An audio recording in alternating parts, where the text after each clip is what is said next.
I would like to give first a brief introduction of myself. My name is Tanya Gupta. I have secured All India rank 720 in this year's UPSC CSC 2024, and this was my fifth attempt.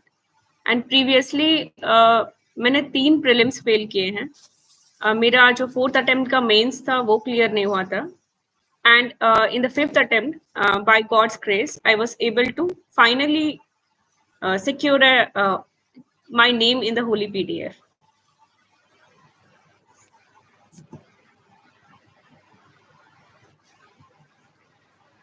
Uh, if I have to tell about my background, I am a student of Hansraj College, Delhi University. I have done chemistry honors, and later I did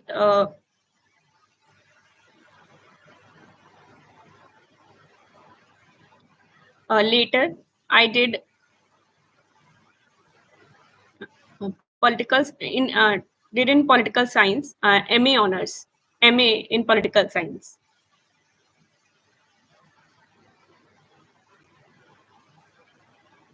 तो मैंने net JRF भी clear किया है. और मेरा जो educational background है वो स्कूलिंग का काफ़ी अच्छा रहा था. उसके बाद मैंने साइंस स्ट्रीम से आर्ट स्ट्रीम में शिफ्ट किया, पॉलिटिकल साइंस ऑप्शनल लेके. तो it was a bit difficult and I would like to share my journey through this channel of UPSC time.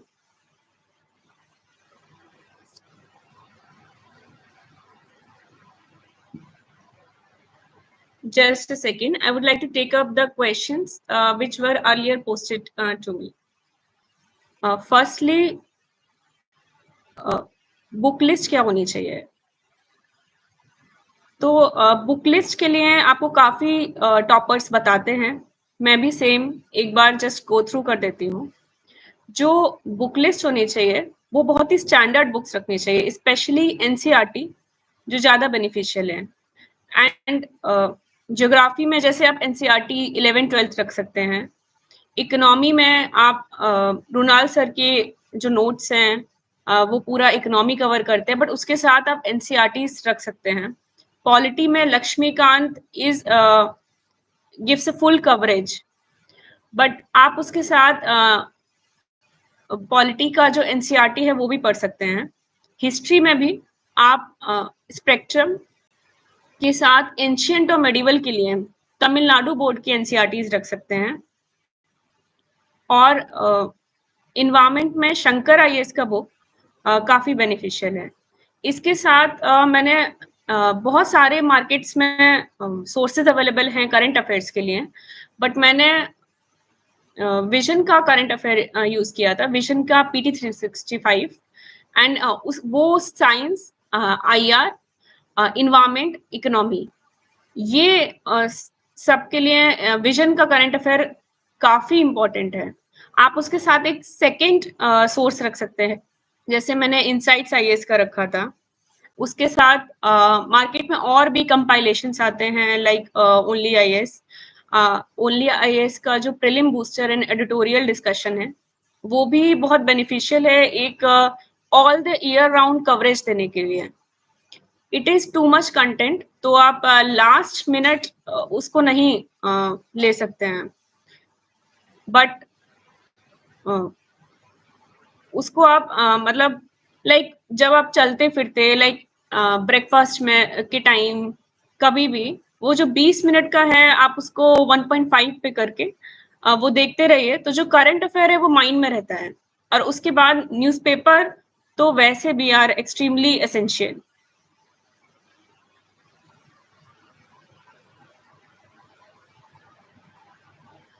So this is the book list, especially for prelims. And as मैंने 3 बार prelims fail किया है, so it has been a big hurdle for me. तो मैं एक detailed वे में cover करना चाहूँगी कि प्रीलिम्स के लिए क्या स्ट्रैटेजी होनी चाहिए, क्योंकि prelims is an elimination round. 9 lakh people are filling form, 6 lakh are giving the exam, and in that only around 14,000 are given mains. So prelims के लिए एक detailed strategy I would like to share with you, which I have found helpful for me throughout the preparation and by error and testing. तो सबसे पहले तो आपको अपना static syllabus cover करना है, जो बेसिक बुक्स हैं, जो बेसिक करंट अफेयर है, वो आपको कवर करना है प्रीलिम्स के लिए। लेकिन उसके भी पहले मोस्ट इम्पोर्टेंट है अ, उसके भी पहले आपके लिए मोस्ट इम्पोर्टेंट ये है कि आप पीवाईक्यू कवर करिए। प्रीवियस ईयर क्वेश्चंस बहुत ज़्यादा इम्पोर्टेंट हैं एंड आई थिंक ये हर टॉपर या हर पर्सन जो प्रिपरेशन करता है, किसी स्टेज पे पहुंचता है, क्लियर करता है, वो बोलता होगा। बट प्रीवियस ईयर को आपको एक अलग वे में कवर करना है। लाइक आप सिर्फ क्वेश्चन आंसर देखते रहिएगा तो it will not benefit that much. आपको एक-एक ऑप्शन का गूगल करके देखना है, मतलब उसमें बहुत टाइम देना है आपको कि अगर आप साइंस एंड टेक का कोई देख रहे हैं प्रीवियस ईयर का क्वेश्चन, तो आपको उसमें जितने भी लाइक टेक्नोलॉजी का कोई क्वेश्चन है, तो जितने भी टेक्नोलॉजीज़ हैं, जो ऑप्शंस में दिए हैं, जो आंसर नहीं भी हैं, आपको गूगल करना है, आपको पता होना चाहिए। और एंशिएंट हिस्ट्री का भी अगर कोई है क्वेश्चन, तो सारी प्लेसेस, सारे टर्म्स जो नहीं भी आंसर हैं, वो आपको पता होना चाहिए कि हाँ, ये है। जैसे एक क्वेश्चन था मैत्रेय, फ्यूचर बुद्धा, तो it was not it did not come in that year, but वो एक ऑप्शन में था और उसके 1 या 2 साल बाद वो भी क्वेश्चन पूछा गया। तो यूपीएससी के पैटर्न को समझने के लिए सारे पीवाईक्यूज के ऑप्शंस को गूगल करना और उसको डीप एनालिसिस बहुत इंपॉर्टेंट है। उसके बाद आपको second step which I believe बहुत कम लोग बताते हैं बट बहुत ज़रूरी है। बहुत ज़रूरी ये है कि आप सीएपीएफ, एनडीए, सीडीएस या आपको जो भी एग्ज़ाम मिलता है, जो यूपीएससी कंडक्ट कराता है, तो इट इज़ योर रिस्पॉन्सिबिलिटी कि आप वो देखें कि कैसे क्वेश्चंस वहाँ फ्रेम हो रहे हैं, उनके आंसर्स भी आपको देखने हैं। क्योंकि आप कोचिंग के का एग्ज़ाम नहीं दे रहे हो, आप यूपीएससी का एग्ज़ाम दे रहे हो, तो आपको यूपीएससी जहाँ से भी जितने क्वेश्चंस मिलते हैं, आपको सॉल्व करने हैं। माय प्रायोरिटी वाज़ कि 5 साल का सॉल्व करना है। तो अगर आप 25 साल का पीवाईक्यू सॉल्व करते हैं, 5-5 साल का सीएपीएफ, सीडीएस, एनडीए के क्वेश्चन सॉल्व करते हैं, तो आपका काफ़ी बेसिक्स कवर हो जाएगा एंड आपका अराउंड 40 क्वेश्चन पेपर्स के बराबर हो जाएगा वो। तो it would be around 4000 question. फिर रिमेनिंग आपके लिए आपको जो 4000 क्वेश्चन के बाद आपको उसके अलावा भी 60 टेस्ट कवर करने हैं। That should be your target. If your prelims is weak then that should be your target कि सारे पीवाईक्यू भी कवर करने हैं और भी 60 टेस्ट करने हैं। तो 60 टेस्ट करने के लिए आपके माइंड में होना चाहिए कि मुझे 2 टेस्ट सीरीज कवर करना है। तो इट इज वेरी डिफिकल्ट कि आप सारे टेस्ट सॉल्व कर लें। So what I used to do कि मैं एक टेस्ट सीरीज के पेपर सॉल्व करती थी। लाइक मैं विजन के अगर मैंने लिया तो मैंने 35 या 30 टेस्ट सॉल्व किए हैं, question answer proper test mode में देके, ओएमआर में भर के, फिर उसका आंसर देखा। तो ये एक लंबा प्रोसेस है, लेकिन around 30 papers of any test series, of forum, of insights, whatever you find suitable, आप उसका क्वेश्चन आंसर बस रीड करिए। मतलब इस तरह से आप एक दिन में 4 पेपर कर सकते हैं। अगर आप पर पेपर 1.5 से 2 घंटा लगा रहे हैं क्वेश्चन आंसर रीड करने में, उसी में अंडरलाइन करने में, तो आपको एक दिन में आप 4 पेपर कर सकते हैं और आपको जो 30 पेपर हैं वो आप 8 से 9 दिन में कवर कर सकते हैं।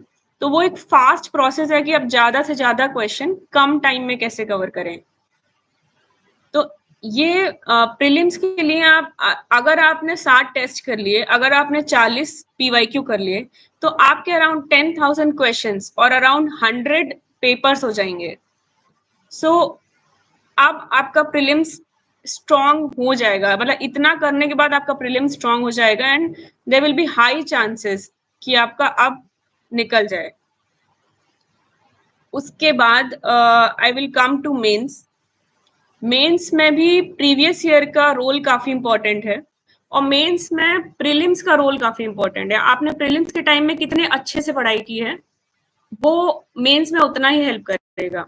बिकॉज प्रीलिम्स में आपको डेटा, फैक्ट, सारी इंफॉर्मेशन, लाइक आपसे अगर कोई क्वेश्चन है चार्टर एक्ट ऑफ 1853, तो नेचुरली ने मतलब कॉलोनियल एडमिनिस्ट्रेशन को कैसे बेनिफिट किया है, क्या किया है, तो दैट इज वेरी नेचुरल कि आपको सारे प्रोविजंस आने चाहिए कि चार्टर एक्ट में क्या प्रोविजंस हैं, तभी आप उसका एक एनालिसिस लिख पाएंगे, एक इंट्रो, कंक्लूजन कुछ लिख पाएंगे। तो आपको पहले तो सारा नॉलेज जो प्रीलिम्स का है वो आना चाहिए। उसके बाद आप प्रीवियस ईयर क्वेश्चंस उठाइए एंड आई बिलीव कि खुद से, इवन आपको नहीं भी आता हो आंसर, आपको खुद से उसका क्वेश्चन आंसर 10 ईयर का you just have to try कि मैं खुद से करूंगा या करूंगी। और उसमें आप आराम से गूगल का हेल्प ले सकते हैं। अपनी जो बुक्स हैं, मान लो आप आर्ट एंड कल्चर का कर रहे हैं, आपने प्रीलिम्स के टाइम अलग वे से इंफॉर्मेशन पढ़ी है, बट आपको मौर्यन आर्ट एंड कल्चर का अगर कोई क्वेश्चन आ गया, तो आपको फिर वो पूरा कंबाइन करना पड़ेगा। लाइक आपने कहीं पे स्कल्पचर पढ़ा है, कहीं पे आर्किटेक्चर पढ़ा है, कहीं पे कॉइन्स पढ़ा है, तो आप उस आंसर को बनाने के लिए आपको एडिशनल नॉलेज नहीं चाहिए, आपको बस वो सारा कंबाइन करना है। तो तो वो आप करिए।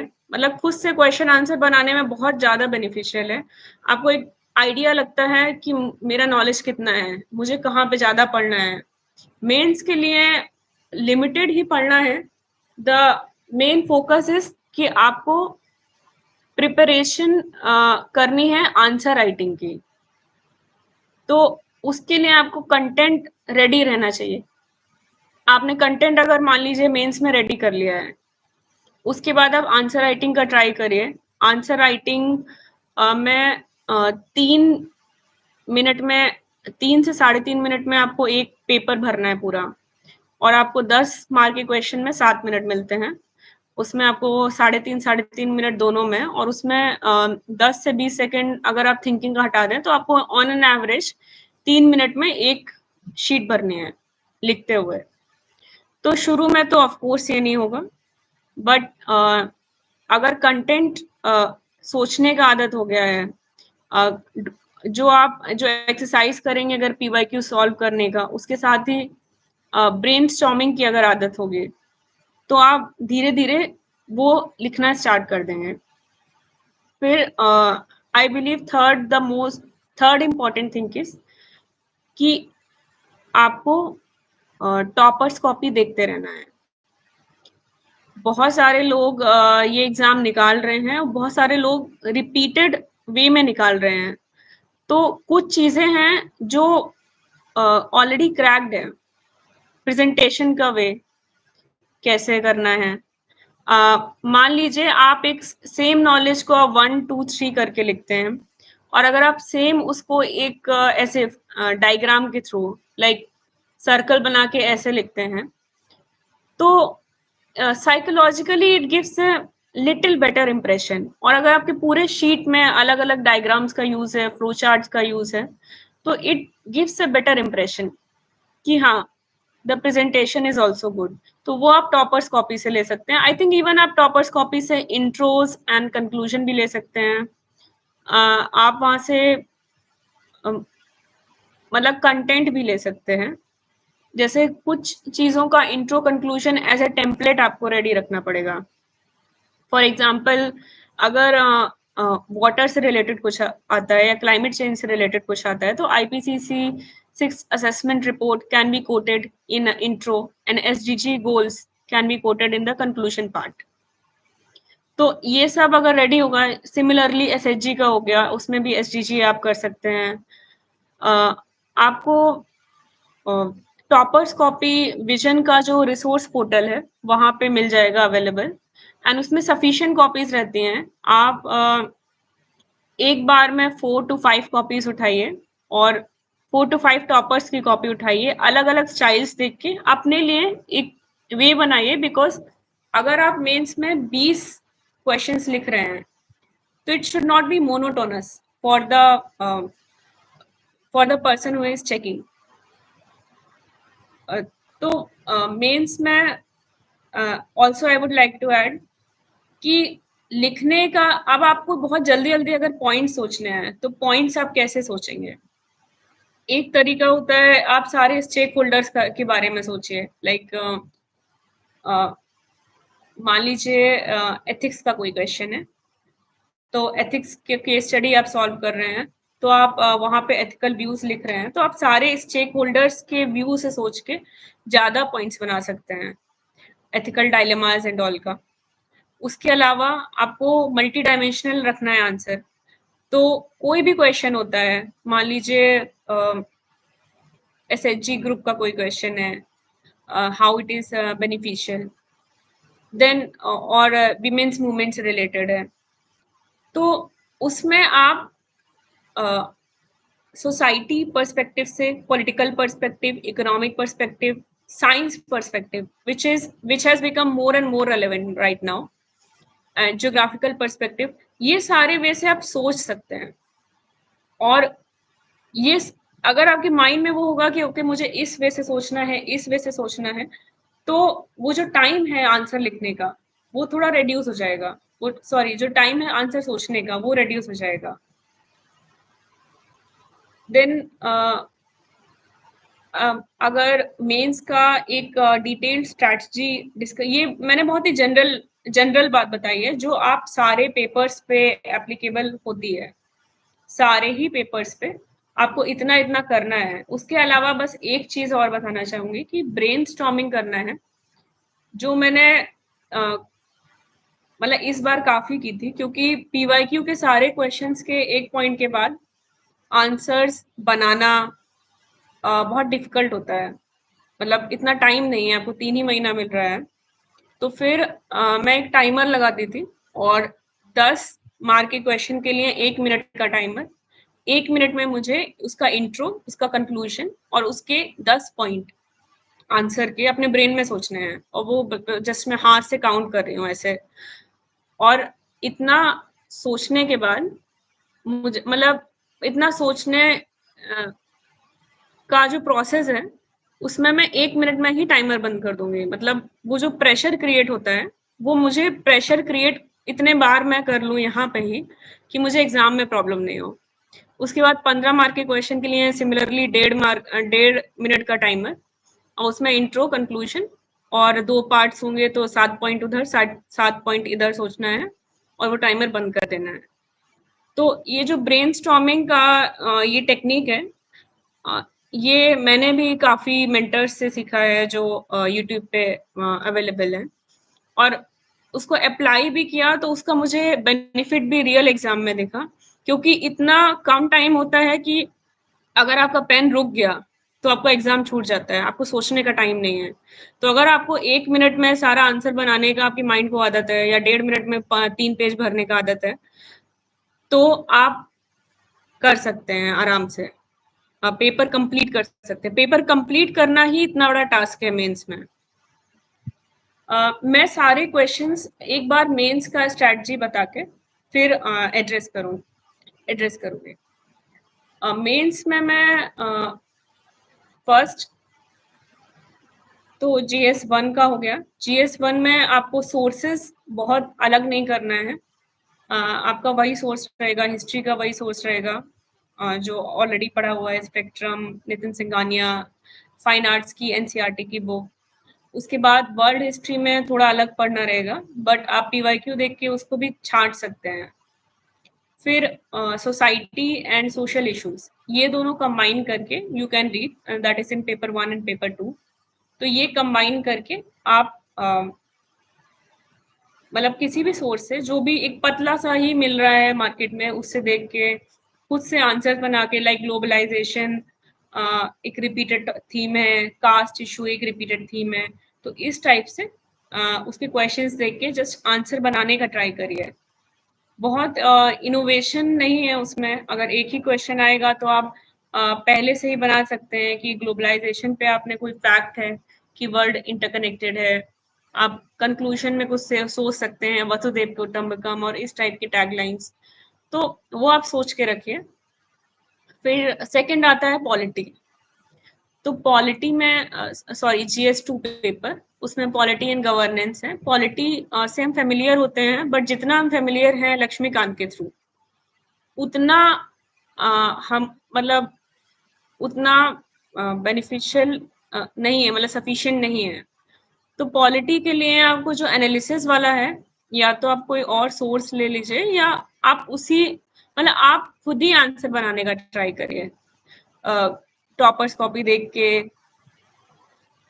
उसके बाद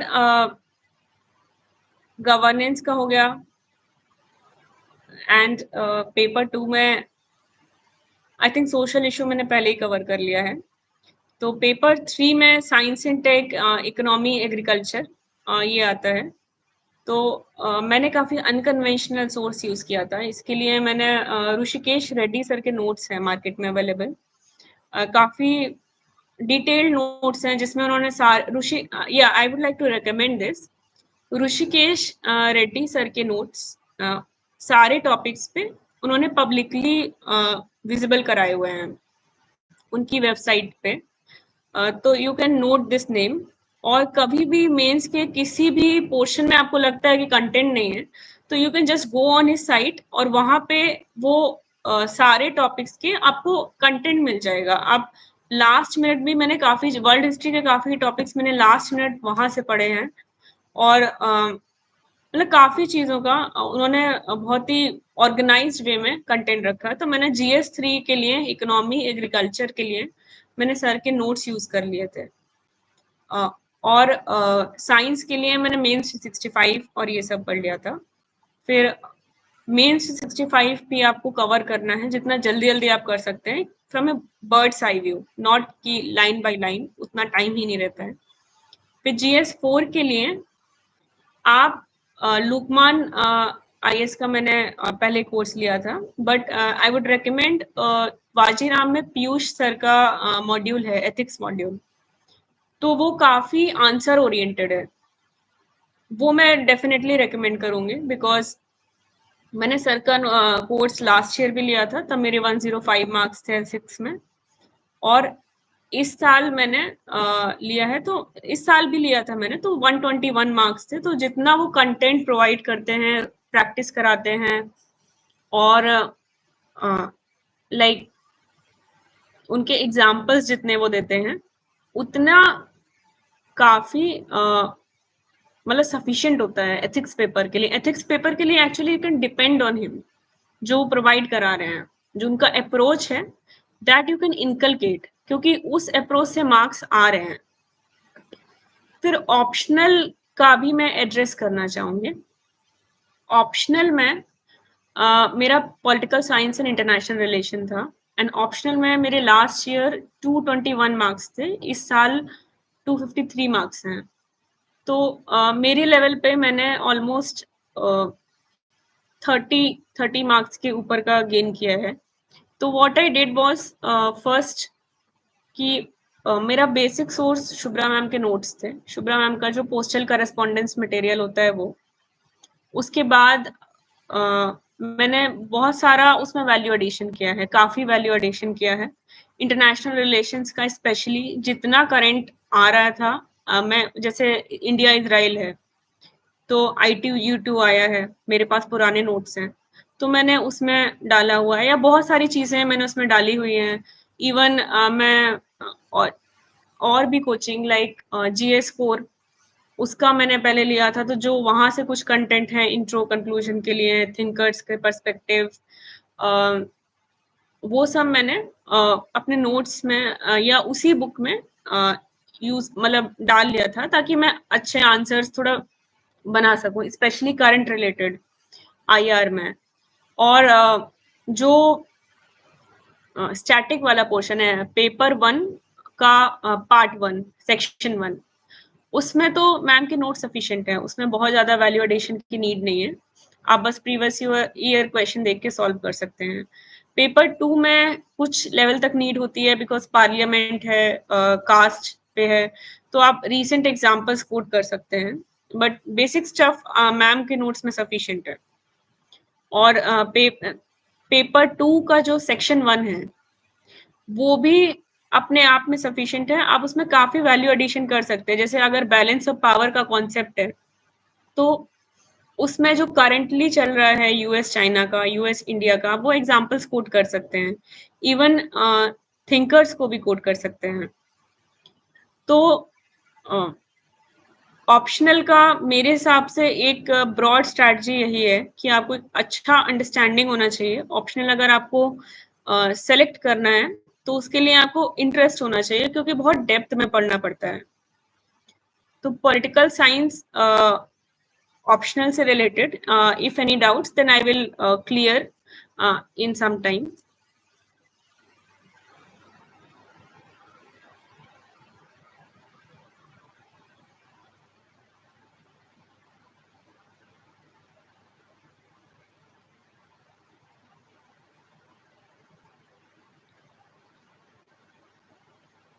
कुछ और क्वेश्चंस हैं। एक बहुत ही जनरल एडवाइस देके मैं रैप अप करना चाहूँगी, फिर मैं सारे जो क्वेश्चंस हैं वो मैं लेती हूँ। तो मेरा जनरल एडवाइस ये रहेगा कि आप पहले तो अपना सिटिंग टाइम जो होता है, एक्चुअल जो स्टडी आवर्स होते हैं, try to increase that because मतलब एक kind of full time job है ये भी। एंड जो वर्किंग एस्पिरेंट्स हैं उनको उनके लिए डिफिकल्ट है, बट सिटिंग आवर्स आप इंक्रीज करिए स्टार्टिंग में एटलीस्ट, जब तक आपका पूरा सिलेबस कवर नहीं हो जाता है तब तक आपको सिटिंग आवर्स रखने हैं काफी। क्योंकि जब आप 8 से 9 घंटे का सिटिंग आवर रखेंगे तब जाके आपका 5 से 6 का प्रोडक्टिव टाइम होगा। अगर आप 5 से 6 घंटे ही बैठेंगे तो शायद आपको 3 से 4 घंटा प्रोडक्टिव टाइम होगा। तो डेली का जो आपका टारगेट है वो बहुत बड़ा होना चाहिए। मतलब इतना भी बड़ा नहीं कि आप बहुत स्ट्रेस में आ जाएं, बट एक लेवल तक बड़ा होना चाहिए वो टारगेट कि आपको पुश करना पड़े खुद को वो कंप्लीट करने के लिए। तो सिलेबस काफी ज्यादा है। फिर सेकंड आई वुड से कि इस टाइम पे वी आर वेरी डिस्ट्रैक्टेड क्योंकि फोन्स आ गए हैं और प्रिपरेशन में काफी लोनलीनेस और ये सब होता है। तो मतलब खाली बैठ के काफी लोग फोन देखते हैं, रील्स देखते देखते टाइम जाता है। तो ट्राई कि आपके पास एक ऑब्जेक्टिव वो व्यू हो कि आप कितना टाइम वेस्ट कर रहे हैं, कितना आप एक्चुअल स्टडी कर रहे हैं, कि आप लाइब्रेरी में बैठ के फोन चला रहे हैं तो इट इज एन इशू। तो productive time should be high and sitting hours should be high. And third I would say about mental and physical health कि मेंटल हेल्थ पे कंटिन्यूसली वर्क करना है because this exam is a part of life. It also involves a factor of luck. तो आप अपने आप को इस एग्जाम के थ्रू मत जज करिए। आप अपने आप को अपने डेली टारगेट्स आप कैसे कंप्लीट कर रहे हैं, आप कितनी मेहनत कर रहे हैं, उसकी बेसिस पे जज करिए। बिकॉज ऑलरेडी जब आप प्रिपरेशन कर रहे हैं तो सोसाइटी आपको जज कर रही है। तो don't do it with yourself, but be honest with yourself. And lastly, I would say कि regarding being honest, you have to be very honest क्योंकि you are the only person monitoring what you are doing. बाकी जितने भी आपके आसपास लोग हैं, definitely एक सपोर्ट सिस्टम होता है तभी तैयारी हो पाती है। बट आप एक्चुअल में क्या कर रहे हैं वो सिर्फ आपको पता है। और अगर आप नहीं उस वे में कर पा रहे हैं तो change your ways, but don't waste time. क्योंकि जो सीरियसली कर रहा है उसको भी डिफिकल्ट हो रहा है एग्जाम क्रैक करने में, इतने अनसर्टेनिटी है इस एग्जाम में। तो इसको नॉन सीरियसली करके अपना टाइम मत वेस्ट करिए। बहुत सारे करियर्स हैं जो बहुत बहुत ज्यादा अच्छे हैं, गवर्नमेंट जॉब से भी बहुत ज़्यादा ल्यूक्रेटिव हैं, तो you can invest your time in that. Rest, I wish the best to everyone here, and now I would like to take questions.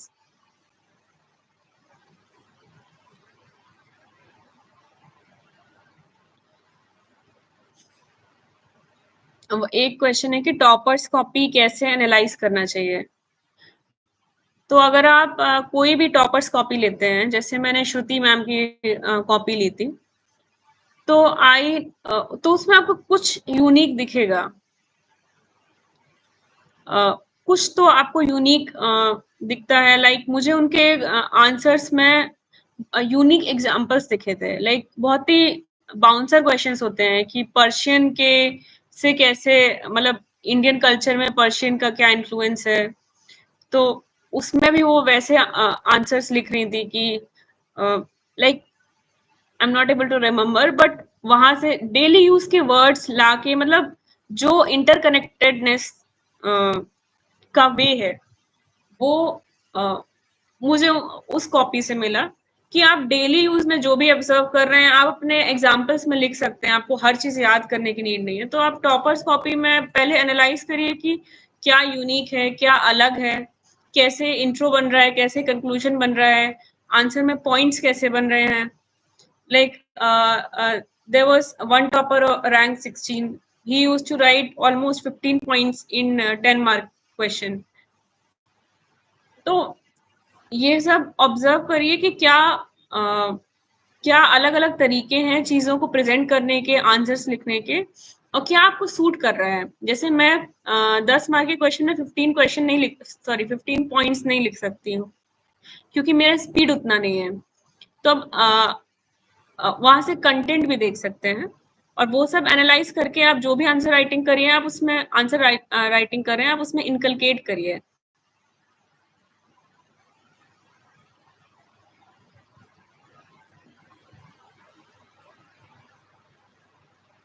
One is, did you felt lack of self confidence and how you regained it?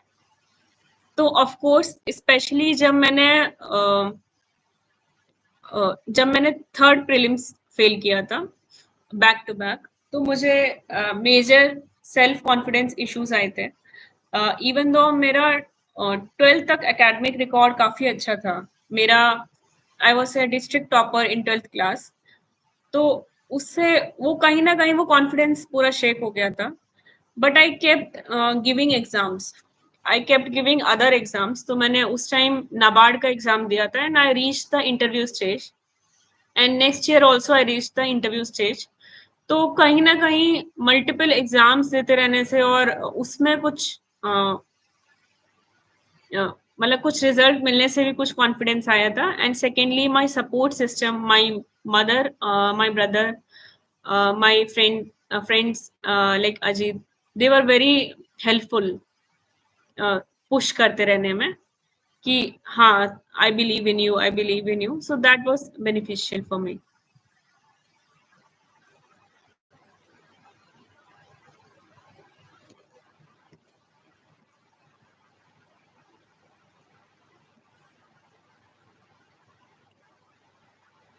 मेरा interview experience कैसा रहा? मेरा interview experience काफ़ी unique था. Actually मैंने अपने जो पूरा जो बताया है, उसमें इंटरव्यू स्टेज का अभी तक नहीं बताया है. तो I would like to address that too. Interview में आपको मेनली अपने व्यूज कैसे प्रेजेंट करना है, ये सीखना पड़ेगा. एंड आई वुड रिकमेंड संकल्प इंस्टीट्यूट फॉर दिस, क्योंकि वहाँ पे कोई वीडियो रिकॉर्डिंग नहीं है, real bureaucrats, and they actually give the simulate the environment जो रियल इंटरव्यू में होता है. तो उसमें आपको व्यूज को अच्छे से प्रेजेंट करना है, ऑनेस्टी दिखाना है, कॉन्फिडेंस वहां पे शो करना है, और मतलब कॉन्फिडेंट खुद भी रहना है, तो it will easily reflect. And don't try to dodge the interviewer in any manner. आपने जो भी लिखा है, एक एक कीवर्ड जो आपके डिटेल्ड एप्लीकेशन फॉर्म में है, उसका प्रिपरेशन होना चाहिए आपको अच्छे से. तो उसको हर वे में प्रिपेयर करना है. And on the spot thinking जो मॉक इंटरव्यू देते देते आता है।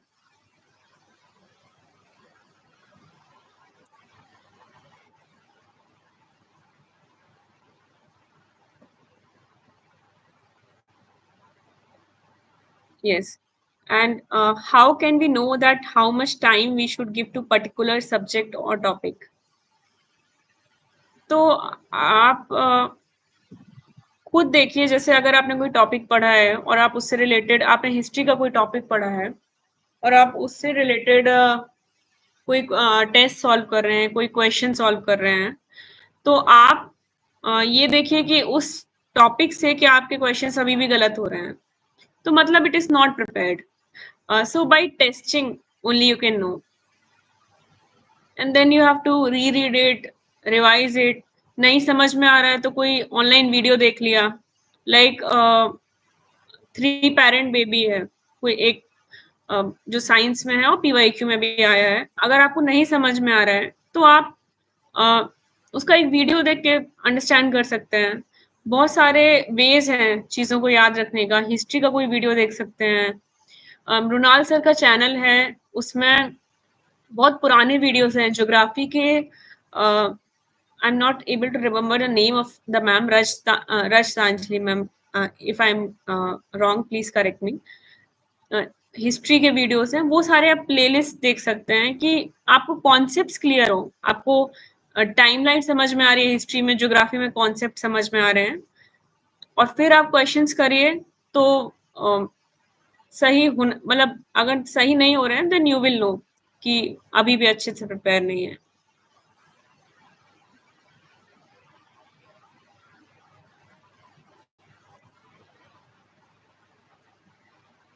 Is there any role of smart work in UPSC?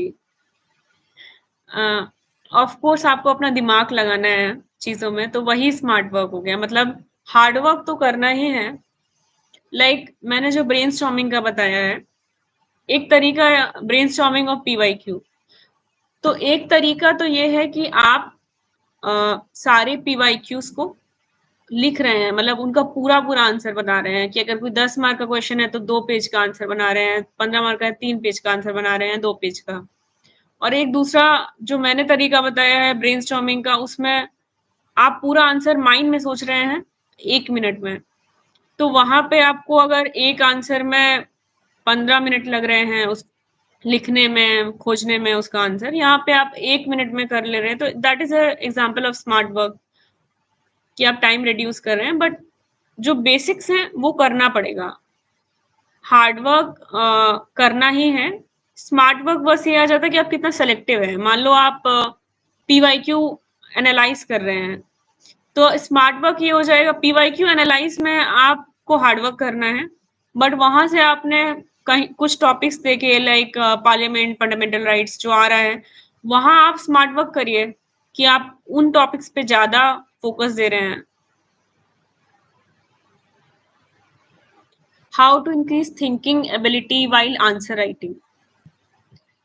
Thinking ability के लिए यही सेम चीज आई विल सजेस्ट कि ब्रेनस्टॉर्मिंग करना है, ज्यादा से ज्यादा आंसर्स लिखने हैं। और अगर आपके पास टाइम कम है तो आप ब्रेनस्टॉर्मिंग करिए ज्यादा से ज्यादा क्वेश्चंस के।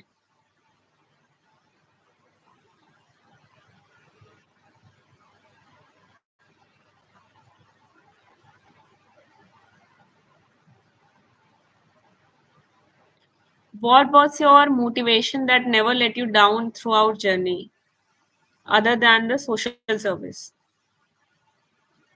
So the motivation mainly was कि I had self belief to an extent कि I can clear this exam, and I had an innate desire कि इस फील्ड में जाना है, because it suits my personality and it suits the value system which I want. फिर सो मतलब support system भी मेरा ठीक था, लाइक अच्छा था। Mother and brother they supported a lot. तो वो भी मोटिवेट करते रहे कि हाँ प्रिपरेशन करो और कोई ना कोई एग्जाम निकालो, बिकॉज मेरा प्लान बी एज सच नहीं था। तो आई वांटेड कि मतलब नेट जेआरएफ या कोई भी मेरा एग्जाम क्लियर हो और मैं गवर्नमेंट सर्विस की तरफ मेरा ज़्यादा इंक्लिनेशन था स्टार्टिंग से।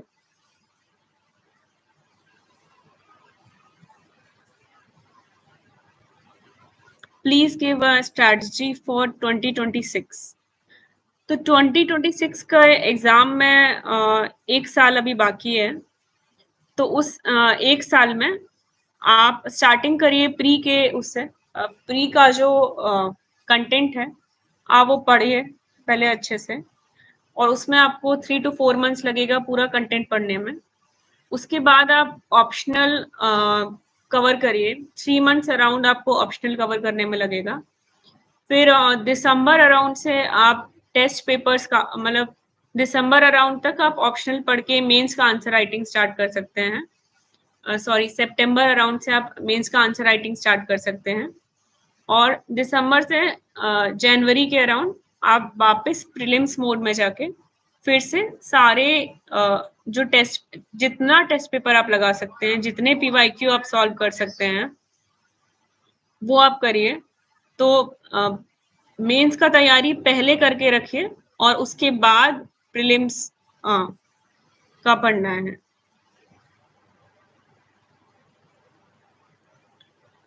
एक क्वेश्चन है कि समझ नहीं आ रहा है कि फाइनल नोट्स कैसे रखने हैं। तो नोट्स का ये है कि जितना आपको कंटेंट लगता है कि याद नहीं रहेगा या लास्ट मिनट ज़्यादा हेल्प करेगा, उसका नोट्स बनाइए। बट उससे ज़्यादा नोट्स मतलब बहुत ज़्यादा नोट मेकिंग भी नहीं करना है, बहुत ज़्यादा आंसर राइटिंग करना है। तो नोट मेकिंग एसेंशियल वे में होना चाहिए कि कि जितना आपको लगता है लास्ट मिनट आपको हेल्प करेगा, रिवीजन में हेल्प करेगा, जो कंटेंट याद नहीं रह रहा है उसके लिए वो आप नोट्स बनाइए।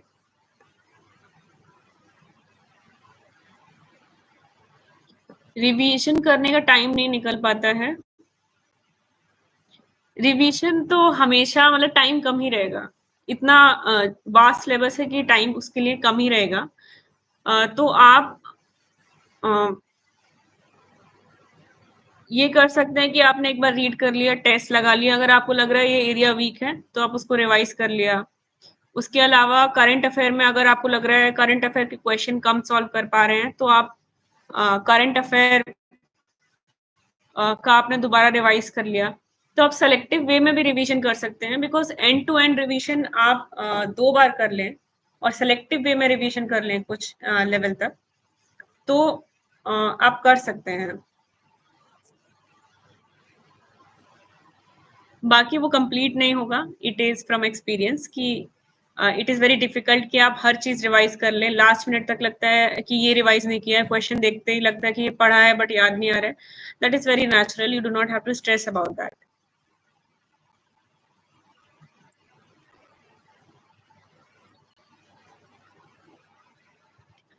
2026 का पेपर अगर आपको देना है, एक क्वेश्चन है कि तो अभी प्री के पीवाईक्यू देखना है या सीधे जैन फेब में? नहीं, प्री का आप अभी स्टार्टिंग प्रीलिम्स की तैयारी से ही स्टार्टिंग होती है। तो अभी आप ऑफ कोर्स कुछ कंटेंट पढ़िए, पीवाईक्यू पहले देखिए, फिर कंटेंट पढ़िए। लक्ष्मीकांत कंप्लीट करना, स्पेक्ट्रम कंप्लीट करना, ये सब अभी करना है। और मंथली मैगजीन्स, जब प्रीलिम्स का कंटेंट हो जाए तब आप मेंस पे शिफ्ट करेंगे, और उसके बाद दोबारा आप प्री पे शिफ्ट करेंगे जैन फेब अराउंड में, और फिर वहां से टेस्ट पेपर लगाते रहेंगे। बट पीवाईक्यू तो एक्सट्रीमली एसेंशियल है, अभी से देखिए, उसके बाद भी देखिए, उसके बाद जितने बार देख सकते हैं उतने बार देखिए, और जितना अच्छे से उसको वास्टली कवर कर सकते हैं थ्रू CAPF NDA, वो try to give your best in PYQ analysis.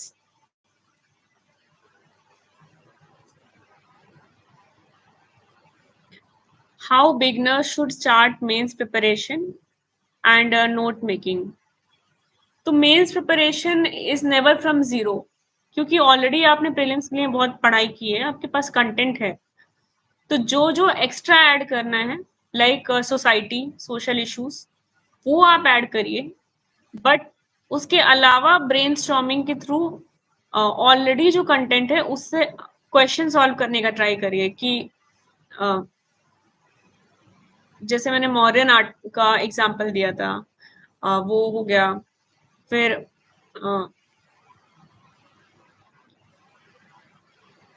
Like geography में अगर माइंस का क्वेश्चन है, तो इस टाइप से आपका काफी कंटेंट ऑलरेडी रीड होता है, उससे आंसर्स बनाने का ट्राई करिए।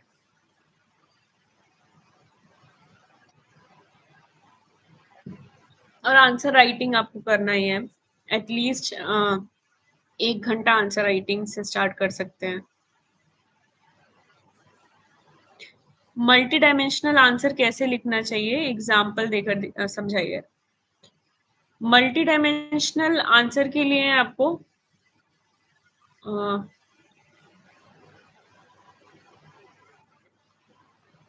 अगर मैं एग्जाम्पल लेती हूँ,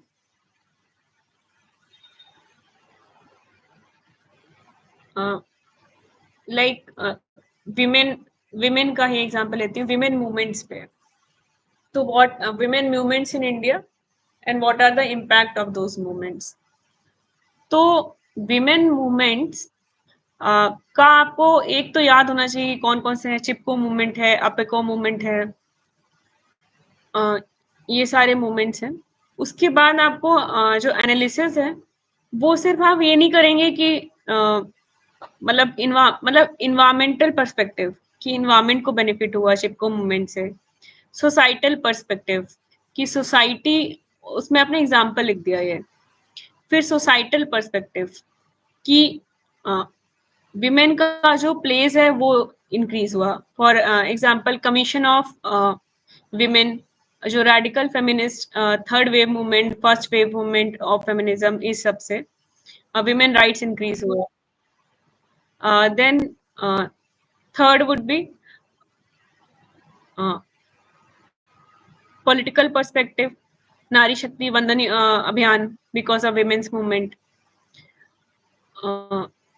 then science and tech perspective से कि women in STEM fields increase हुआ है। फॉर एग्जांपल फ्रॉम गति शक्ति योजना, विज्ञान ज्योति योजना। देन ज्योग्राफिकल पर्सपेक्टिव कि रीजनल डिस्पैरिटी डिक्रीज हुई है। बिहार में 50% विमेन को रिजर्वेशन है ग्राम पंचायत में, तो विमेन इन लीडरशिप इंक्रीज हुई है। तो ऐसे पॉइंट्स बना के उनके एग्जाम्पल के थ्रू कंक्लूजन में आप SDG 5 कोट कर सकते हैं जेंडर इक्वालिटी पे।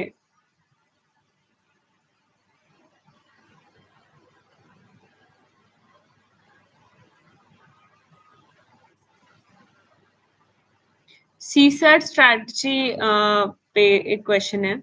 तो CSAT के लिए आई वुड से कि आप 5 साल के पेपर्स उठाइए CSAT के, और आप 5 साल के पेपर में एक उसको एग्जाम मोड में सॉल्व करिए। और फिर जो क्वेश्चन आपको नहीं आ रहा है उसका आप एक्सप्लेनेशन और आंसर देके उसको भी सॉल्व कर लीजिए।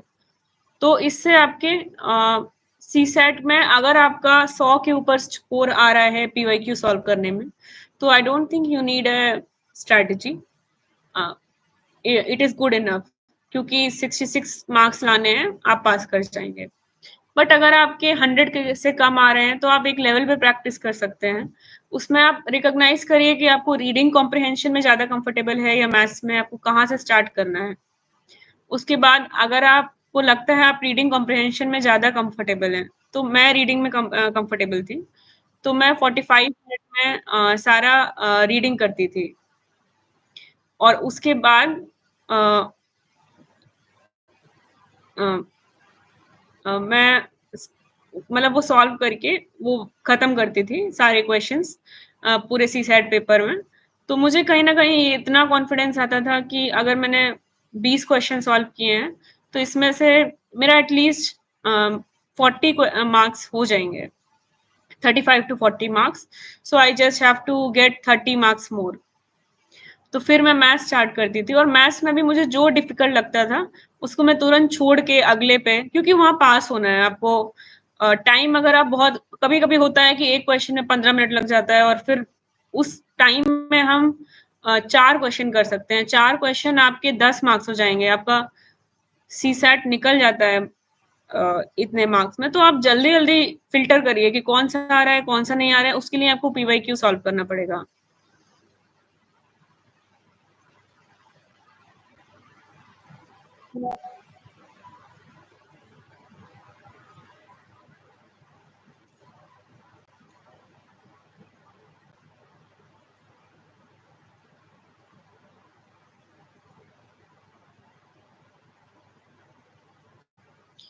1 क्वेश्चन इज़ कि बहुत एंग्ज़ायटी हो रही है for prelims and how much we should attempt on which subject. अभी जो प्रीलिम्स आ रहा है वो बेयरली 4 दिन बचा है, तो मैं उसके लिए कुछ भी स्ट्रैटेजी या कुछ भी सजेस्ट नहीं करूँगी। क्योंकि जो आपने पढ़ा है आप उसी को रिवाइज़ करिए। मैं एक चीज़ सजेस्ट कर सकती हूँ कि आप एक previous year paper daily morning में जो एग्ज़ाम टाइम है 9 से 11 उसी में लगाइए। तो उससे आपको डेली आपको ये करना है, लगाना है। तो आपके 4 दिन हैं, आप 4 पेपर्स लगाइए 2024, 23, 22, 21 का। तो इसमें आपको कुछ कॉन्फिडेंस भी आएगा और आपका ब्रेन रियलाइन होगा यूपीएससी पैटर्न पे, तो it will help a lot. और बाकी कीप काम, हैव कॉन्फिडेंस, जो आपने ऑलरेडी पढ़ा हुआ है। प्रीलिम्स का paper is unpredictable to a lot extent, तो जितना आपका दिमाग शांत रहेगा उस टाइम आप ज़्यादा परफॉर्म कर पाएंगे।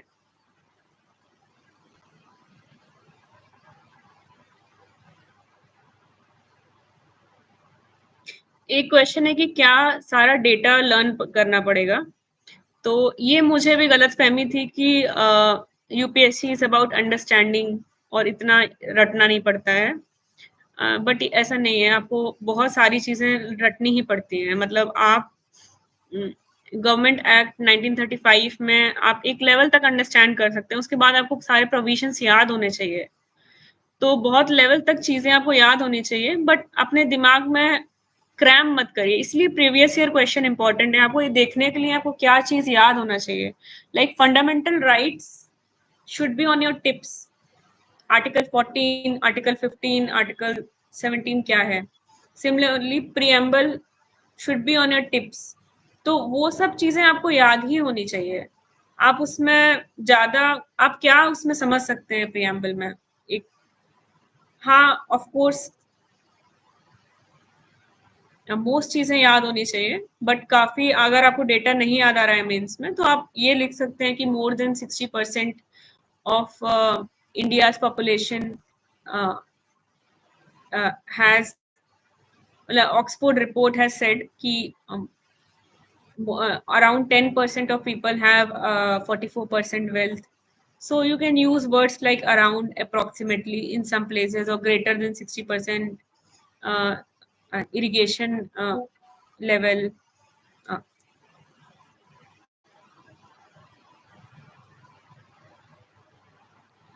Uh, then there is a question that mental health के लिए क्या करना चाहिए? मेंटल हेल्थ के लिए I joined Vipassana in the middle, and I also practice meditation every day.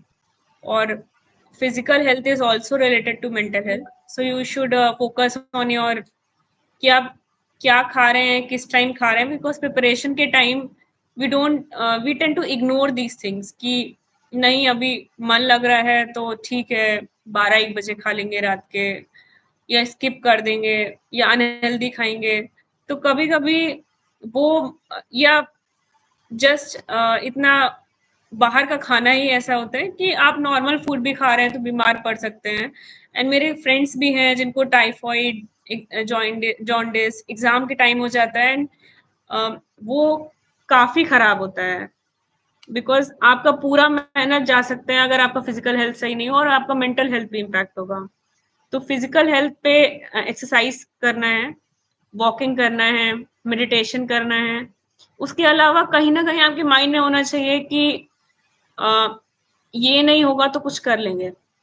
Like exam देने के जस्ट पहले you have to go in that mode कि अगर मेरा ये एग्जाम क्लियर नहीं हुआ तो मैं ये करूंगी या मैं ये करूंगा, और अगर मेरा एक क्लियर हो जाता है तो मुझे मेंस का करना है, या अगर नहीं होता है तो मुझे वहां घर जाना है, मुझे घूमने जाना है, या मुझे अ, अ, फिर भी मेंस की तैयारी करनी है। कुछ आपके माइंड में होना चाहिए। दैट फियर ऑफ अनसर्टेनिटी जो एग्जाम के जस्ट पहले बहुत ज्यादा आता है, एकदम एंग्जाइटी में चेंज हो जाता है और वो प्रेशर कंडीशन बन जाता है, तो वो नहीं होना चाहिए।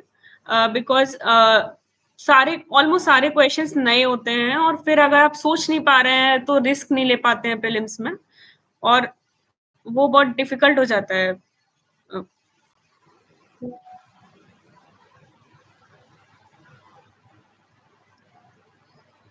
Number of questions that I attempted in GS1, मैंने 2024 में बहुत ही unexpected number of questions attempt किए थे। मैंने 99 क्वेश्चंस अटेम्प्ट किए थे, and I would not recommend that, it is very risky. But मैंने अपने टेस्ट पेपर सॉल्विंग में देखा था कि मेरे 3 में से 1 क्वेश्चन गलत हो रहा है। तो मेरे लिए ये कंपल्शन था कि मुझे ज़्यादा से ज़्यादा क्वेश्चंस अटेम्प्ट करने हैं। बट आप अपनी स्ट्रैटेजी खुद देखिए, कितने नंबर ऑफ क्वेश्चंस आप, अगर आपकी एक्यूरेसी हाई है तो आप कम क्वेश्चंस अटेम्प्ट करिए, अगर आपकी एक्यूरेसी लो है तो आप ज़्यादा अटेम्प्ट कर सकते हैं। But it is a very personalized strategy and I would not suggest a certain number of questions.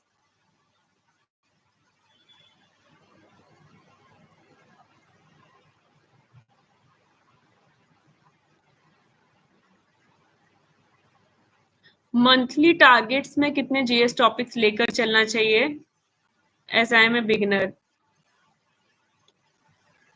आप ये आपको खुद देखना पड़ेगा। लाइक अगर आपको अ, एक टाइम पे एक सब्जेक्ट ठीक पढ़ना ठीक लगता है, तो आप आराम से ये टारगेट ले सकते हैं कि मुझे 10 दिन में मॉडर्न हिस्ट्री कंप्लीट करना है, स्पेक्ट्रम करना है, मतलब पूरी बुक कवर करनी है। बट अगर आपको मोनोटोनस होता है तो आप 2 सब्जेक्ट्स ले सकते हैं एट अ टाइम। तो आपकी स्ट्रैटेजी उस वजह से चेंज होगी। I think it depends from person to person.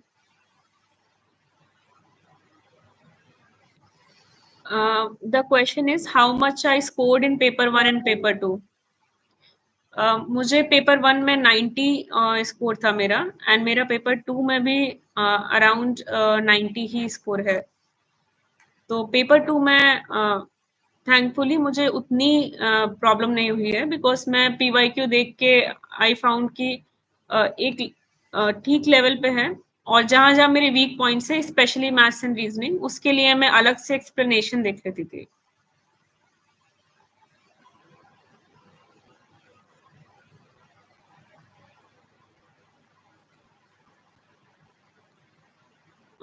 One question is, have you prepared from Delhi or from home? So I prepared from Delhi mostly, और बीच में मैंने घर से भी तैयारी की है कोविड टाइम में।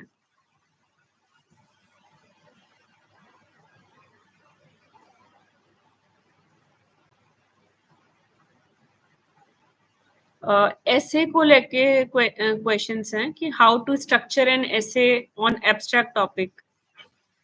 तो अगर कोई एब्स्ट्रैक्ट टॉपिक है, लाइक इस बार ही टॉपिक था हैप्पीनेस,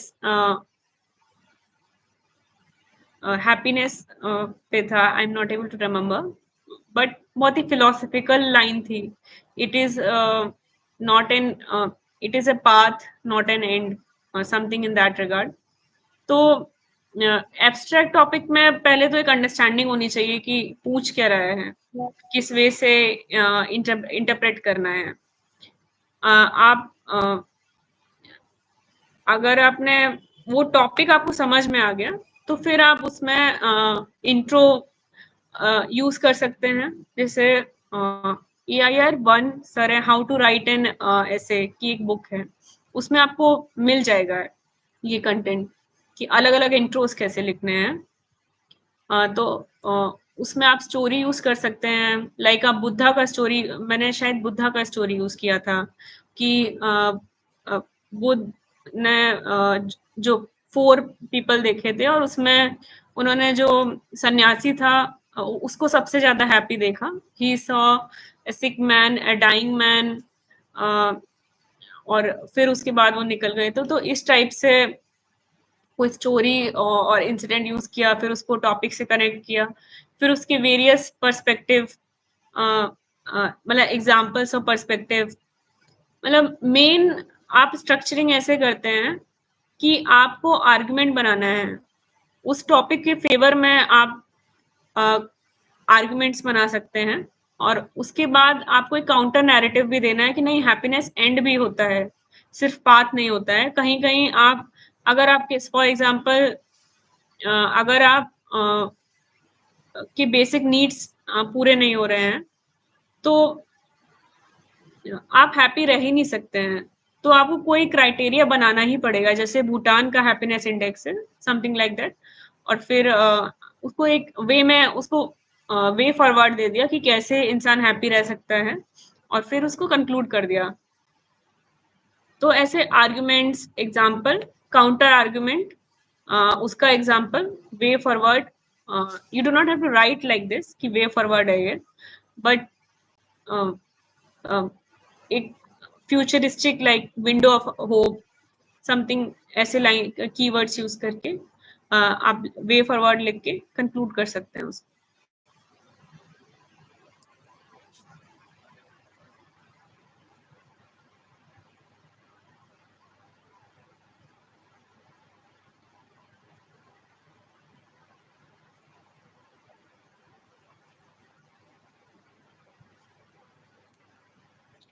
एक क्वेश्चन है कि ma'am did you take to coaching for all the things like mains answering और समथिंग? मैंने बहुत ही सेलेक्टिव कोचिंग ली है और मैंने आंसर राइटिंग के लिए ऐसा कोचिंग नहीं ली है, बट मैंने टेस्ट सीरीज ज्वाइन किए हैं। मैंने शंकर में भी टेस्ट सीरीज ज्वाइन किया था, विजन में भी टेस्ट सीरीज ज्वाइन किया है, बट शुभ्रा मैम का PSIR ऑप्शनल के लिए टेस्ट सीरीज ज्वाइन किया था। बट एज सच मैंने आंसर राइटिंग के लिए कोचिंग नहीं ली है, मैंने खुद से ही टॉपर्स कॉपी एनालाइज करके और आंसर राइटिंग का ट्राई किया है। I would also like to mention Nitin sir of PW Only IS. In his personal capacity, he was mentoring around 20 students and उसमें से काफ़ी स्टूडेंट्स का हुआ भी है, तो it that also help me a lot in understanding कि क्या डायरेक्शन हो रहा है मेरे मेंस आंसर्स का।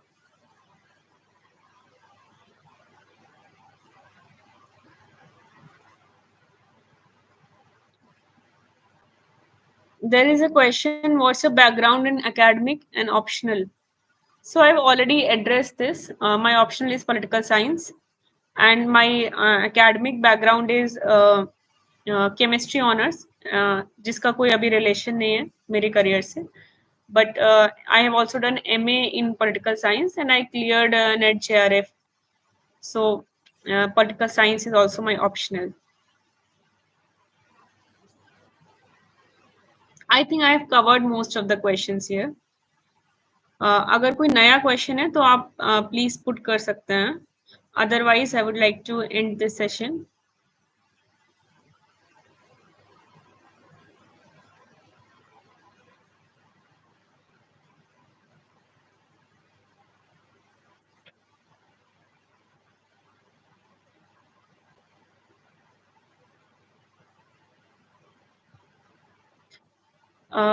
अभी मुझे कोई नया क्वेश्चन नहीं दिख रहा है, तो I would just say all the best for future aspirants and all the best for everyone who is preparing.